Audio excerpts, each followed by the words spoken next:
I knew something was wrong the second I turned into my driveway because the space beside my workshop looked naked, like somebody had ripped a page out of a photo album and left the rest behind. My old truck was gone. Just gone. Now listen, I live out in northern Georgia, outside this polished little gated neighborhood called Cedar Ridge Estates. And when I say outside, I mean literally outside. My property sits just past their decorative stone entrance, separated by a strip of gravel and an old drainage ditch nobody's touched since the Reagan administration. So my first thought wasn't HOA drama, it was theft. I killed the engine, stepped out holding a bag of hardware store screws like an idiot, and just stared at the empty dirt patch where my 1994 Chevy Silverado always sat. Then I noticed something clipped to my fence, flapping in the wind like it was proud of itself. Laminated notice. Bright red lettering. Unauthorized vehicle removed pursuant to HOA compliance enforcement. I actually laughed at first because it was so ridiculous, like, unauthorized by who exactly? The Queen of Suburbia? But then my stomach dropped. I grabbed my phone and called the number printed at the bottom, and this woman from the towing company answered in the most bored voice imaginable, like she'd ruined 10 lives before lunch already. She goes, "Yeah, that was ordered by the Cedar Ridge HOA president personally." Personally. That word hit me harder than it should have. Then she says, "Total due is $1,180. Cash preferred." Cash preferred, like I was bailing my truck out of cartel custody. I remember gripping the fence so hard my knuckles turned white because that truck wasn't some junker to me. Sure, it looked rough, faded paint, dented fender, one mismatched mirror held on by stubbornness and duct tape. But my dad and I rebuilt that engine together 3 months before cancer took him. Last real memory I had with the man was under that hood, sweating in July heat while he yelled at me for using the wrong socket wrench. So hearing some HOA clown call it unauthorized lit something up inside me I hadn't felt in years. I drove to the impound lot in silence, paid the money because I didn't really have a choice, and the entire drive home I could feel this pressure building in my chest. Not sadness anymore. Not even anger exactly. It was humiliation. These people thought they could reach past their little gates and put their hands on my life because they didn't like looking at an old truck near their precious clubhouse.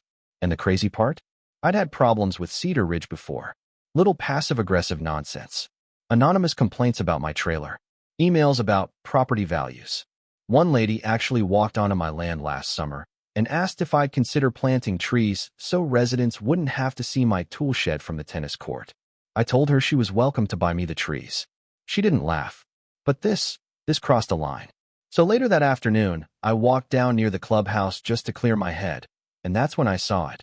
Rows and rows of spotless luxury SUVs sitting in their overflow parking lot beside the pool house, all neatly lined up like a Lexus dealership sponsored by Insecurity. And standing there looking at that lot, I suddenly remembered a conversation I'd had with my grandfather years ago. Real random memory, too. We were fixing fence posts one summer, and he pointed toward that exact patch of land and said, "Funny thing is, those people never actually bought that property." At the time, I didn't think much of it because my grandfather collected weird county history facts the way normal people collect baseball cards. But standing there now, staring at those shiny SUVs baking in the sun while my father's truck sat trapped in an impound cage, something clicked. I drove home fast enough to throw gravel across my own driveway, went straight into my office, yanked open an old filing cabinet, and started digging through decades of paperwork that smelled like dust and machine oil. Deeds, surveys, tax receipts, handwritten notes from relatives long dead, and then I found it. Original county land transfer records from 1978. My grandfather's signature. Boundary maps. And sitting right there in black ink was the detail Cedar Ridge HOA had apparently ignored for over 30 years. The overflow parking lot they'd been using the whole time legally belonged to my family. And after my grandfather passed, ownership transferred to me. I remember leaning back in my chair staring at those documents while my heart started pounding so hard I could hear it in my ears because suddenly the towing fee didn't matter anymore. The HOA president thought he'd embarrassed me, but what he'd really done was wake me up. Now before I go any further, let me explain something about HOAs because a lot of people hear stories like this and assume these neighborhood boards can just do whatever they want. They really can't, at least not legally. According to standard procedure, An HOA only has authority over properties and residents that are actually inside their governing jurisdiction, meaning if your home isn't tied to their covenant agreement, their power basically stops at the edge of their map. That's where Cedar Ridge made a massive mistake. From a legal perspective, towing a vehicle off property you don't control without proper notice can slide real fast from compliance enforcement into unlawful towing territory, sometimes even trespassing, depending on state law. And here's the psychological part nobody talks about. This is a psychological trap HOAs fall into all the time. The longer people sit in positions of tiny local power, the more they start treating inconvenience like rebellion. They stop seeing neighbors as human beings and start seeing them as violations. My truck embarrassed them aesthetically, so they convinced themselves they had the right to remove the problem. The lesson here is, entitlement gets real dangerous when nobody challenges it, especially in communities where appearances matter more than respect. And unfortunately for Cedar Ridge, they had just picked a fight with the one guy who actually had paperwork. The next Monday morning, I drove straight to the county records office carrying a cardboard box full of old documents like some sleep-deprived conspiracy theorist, except mine happened to be true. I half expected the clerk to laugh me out of the building because honestly, what are the odds that an HOA accidentally builds an entire overflow parking lot on land they never legally owned? But the woman behind the counter started flipping through the surveys, then the tax maps, then the easement agreements, and her expression slowly changed from polite boredom to that look people get when they realize they've stumbled into somebody else's disaster. She adjusted her glasses and goes, "Sir, unless there's a newer transfer we're missing, this parcel still belongs to you." I swear I almost smiled for the first time all week. She printed copies, stamped forms, pointed me toward another office to file a revocation of access rights. And just like that, the machine started moving. Quietly, legally, slowly enough to look harmless. Which, in my opinion, is the best kind of revenge. I didn't call the HOA, didn't threaten anybody, didn't post online. I just followed procedure while they kept living their perfect suburban lives completely unaware the ground under their BMWs technically wasn't theirs anymore. 31 days later, I received official confirmation from the county that the temporary use arrangement from the 70s had expired decades ago, and no permanent easement had ever been recorded. Meaning Cedar Ridge had spent years paving, maintaining, repainting, and policing a parking lot sitting on private land they never owned. Mine. And the second I read that letter, I already knew exactly what I was going to do. Friday afternoon, around 4 o'clock, after most residents had cleared out for work or dinner reservations or whatever wealthy people do before sunset, a fencing crew rolled onto the property behind my truck. 2 trailers, chain link panels, steel posts, concrete bags. The whole operation looked like we were preparing for a prison transfer. One of the workers asked, "You sure about this?" I handed him the county paperwork and said, "More sure than I've ever been about anything." By dark, the first section of fencing was already standing. By sunrise Saturday morning, the entire lot was sealed off behind 6-foot steel fencing wrapped with bright red signs every 20 feet. Private property, no parking, unauthorized vehicles will be towed. Yeah, I enjoyed that part maybe a little too much. Around 8:30, the first resident showed up. Middle-aged guy in golf clothes driving a white Range Rover, coffee in hand, absolutely unprepared for adversity. He stopped at the entrance, blinked twice, then just sat there staring at the fence like his brain needed buffering time. Then came the honking. Then another SUV. Then 3 more. Within 20 minutes, the entire entrance lane looked like Black Friday at a luxury outlet mall. People were getting out of their cars, pointing at signs, calling somebody on speakerphone, waving their arms around like the apocalypse had arrived in business casual. And the beautiful part was, I hadn't broken a single law. Around 10 o'clock, my phone finally rang. I already knew who it was before answering. "This is Elliot Mercer, president of Cedar Ridge HOA. The voice snapped immediately. No greeting, no introduction beyond the title, because guys like that always lead with authority first, humanity second. Remove those fences immediately. I leaned back in my chair drinking coffee like I had all the time in the world. "Morning, Elliot." Silence. Then, colder this time. "You are obstructing community property." "Actually," I said, opening the folder beside me. "According to county parcel records, I'm protecting private property." He started talking louder instantly. the way insecure men do when facts fail them. You can't just shut down resident access without notice. I almost laughed at the irony. Funny, I told him. That's exactly what I thought when my truck disappeared. Dead silence. You could practically hear his blood pressure rising through the phone. Then came the threats. Lawsuits. Injunctions. Financial damages. He threw around legal vocabulary the same way teenagers throw punches in dreams. Dramatic, but ineffective. Finally, I interrupted him and said, Elliot, before you spend HOA money on attorneys, you should probably ask why your association built improvements on land it never owned. That stopped him cold.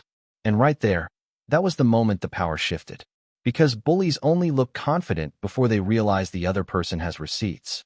By Saturday afternoon, the neighborhood was in complete meltdown mode. Residents had nowhere to park during swim meets at the clubhouse. Tennis tournaments got delayed. Guests started parking along residential curbs. And apparently 2 separate arguments broke out during brunch because somebody blocked a Tesla with a catering van. It was chaos. Rich people chaos, which somehow makes everything more dramatic. I drove past the entrance once just to see it for myself and nearly lost it laughing because somebody had printed temporary paper signs reading, Overflow Parking Crisis, with little arrows pointing nowhere useful. Then the lawyers got involved. Monday morning, I received a formal demand letter from the HOA's legal team claiming unlawful interference, community disruption, emotional distress, which honestly felt impressive considering these were the same people who kidnapped my truck over visual standards. But here's the thing they didn't understand. When you actually own the land, the law gets very uncomplicated very fast. My attorney, an old country guy named Walter Boone who looked like he wrestled bears recreationally, reviewed everything and basically grinned the entire meeting. Son, he said, these idiots have been trespassing for 30 years. That sentence alone healed something inside me. Walter responded with copies of the deed history, tax payments, survey maps, and a lovely little reminder that Cedar Ridge had potentially exposed itself to significant liability by improving and commercially using land without ownership rights or a valid easement agreement. Suddenly, their tone changed. Fast. Real fast. By Wednesday, Elliot Mercer himself showed up at my property wearing loafers too expensive for dirt roads. I was in my workshop changing brake pads when he walked in trying to act calm, but I could see panic leaking through the cracks. Mr. Callahan, he began, fake polite now. Perhaps we got off on the wrong foot. That almost sent me through the roof because men like him always discover manners the second consequences arrive. He glanced around at my tools, my truck, the unfinished projects stacked around the garage, probably seeing my world clearly for the first time instead of through HOA complaint forms. The association is willing to reimburse your towing expenses, he said carefully, plus an additional amount for inconvenience. Inconvenience, I repeated. You had my father's truck dragged off like trash. He tightened his jaw. Didn't apologize, though. That's important. People obsessed with status hate apologizing because to them it feels like surrender. Instead, he shifted immediately into negotiation mode. What would it take to reopen the lot? I wiped grease off my hands slowly just to make him wait. Honestly, I said, at this point I'm enjoying the peace and quiet. He didn't laugh. The next 48 hours were brutal for Cedar Ridge. Residents started demanding answers at emergency board meetings. Somebody leaked property records into the community Facebook group, and suddenly people realized their monthly HOA fees had been spent maintaining land the association never legally controlled. According to one resident I knew casually, homeowners were furious less because of the parking and more because the board had acted arrogant enough to create the entire mess in the first place. Which, honestly, fair. Thursday evening, a certified envelope appeared in my mailbox. Inside was a cashier's check for $10,000 along with a proposed lease agreement requesting continued access to the lot. 10 grand. Nearly 10 times what they forced me to pay to retrieve my own truck. I sat at my kitchen table staring at the number while the house stayed completely silent around me. And for the first time since all this started, I thought about my dad again. He used to tell me something whenever somebody tried pushing him around at work. Never confuse patience with weakness. Back then I didn't really understand what he meant. I do now. Friday morning Elliot called again, except this time the arrogance was completely gone. We're prepared to offer monthly compensation moving forward, he said carefully. The community really needs that parking area. Needs. Funny word. My truck apparently wasn't needed. My property rights weren't needed. Respect definitely wasn't needed. But now suddenly they needed me. I walked outside while he talked and looked across the fenced lot where my old Chevy sat parked right in the center beside my trailer under the afternoon sun. The same truck they tried to erase was now the centerpiece of the entire property. I'm gonna pass, I told him. Long silence. You're refusing? Yep. Why? That question actually surprised me because he genuinely didn't understand yet. So I told him the truth. Because the second you thought you had power over somebody weaker than you used it to humiliate them. And now you're only being respectful because it got expensive. He didn't respond. Didn't argue either. I think deep down he knew I was right. We hung up, and that was the end of it. A week later, I had fresh gravel spread across the entire lot, parked my truck dead center, added motion lights, and turned the far side into storage space for my equipment trailer. Every now and then I still catch Cedar Ridge residents slowing down as they pass by, staring through the fence at the parking lot they lost because one man on a power trip couldn't leave an old truck alone. And honestly, every time I fire up that Chevy and hear the engine my father and I rebuilt together, it feels like winning all over again. You know what's funny about this whole thing? It was never really about the truck. Not completely. The truck was just the spark. The real story was about what happens when people get so comfortable controlling their little corner of the world that they forget other people have limits too. Because here's the truth. Most folks don't push back.